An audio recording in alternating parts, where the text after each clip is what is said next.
Kalau ada satu momen paling bikin deg-degan selama bangun rumah, ternyata bukan pas lihat rumahnya belum jadi, tapi pas Pak Tukang ngechat, "Bos, bayaran ya hari ini." Bangun rumah itu memang banyak banget yang ditunggu-tunggu. Nunggu pondasi selesai, nunggu tembok berdiri, nunggu atap terpasang, nunggu rumah mulai kelihatan bentuknya.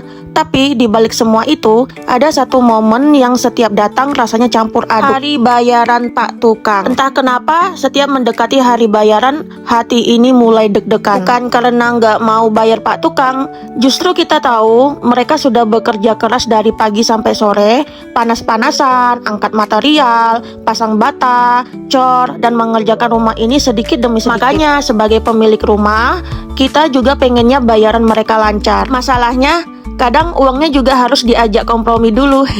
Di kepala mulai muncul hitung-hitungan. Uang yang ada berapa ya? Material minggu depan perlu berapa? Kalau bayar tukang segini, nanti cukup nggak ya buat beli bahan material lagi? Dan yang paling bikin deg-degan adalah ketika melihat pekerjaan rumah mulai banyak yang harus diselesaikan. Rasanya pengen rumahnya cepet jadi. Tapi dompet kadang bilang, pelan-pelan dulu ya Bu. Tapi dari sinilah kami belajar.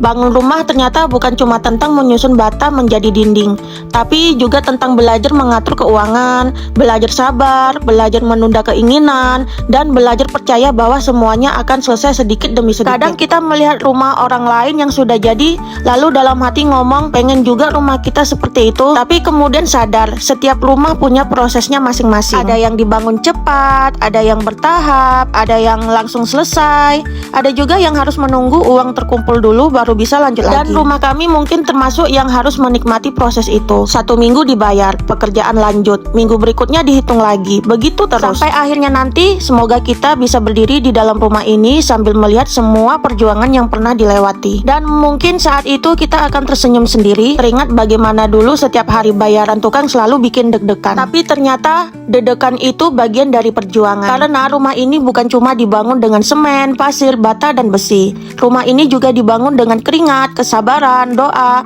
dan perjuangan kami sedikit demi sedikit. Jadi, kalau sekarang rumahnya belum selesai, nggak apa-apa. Kalau harus berhenti sebentar karena menunggu rezeki juga nggak apa-apa. Yang penting tetap berjalan. Karena pada akhirnya bukan seberapa cepat rumah ini selesai, tapi cerita dan perjuangan yang ada di baliknya. Dan semoga suatu hari nanti saat kami sudah duduk santai di rumah ini, kami bisa berkata, ternyata semua rasa deg-degan waktu bayar Pak Tukang dulu memang sepadan dengan rumah yang akhirnya berhasil kita bangun.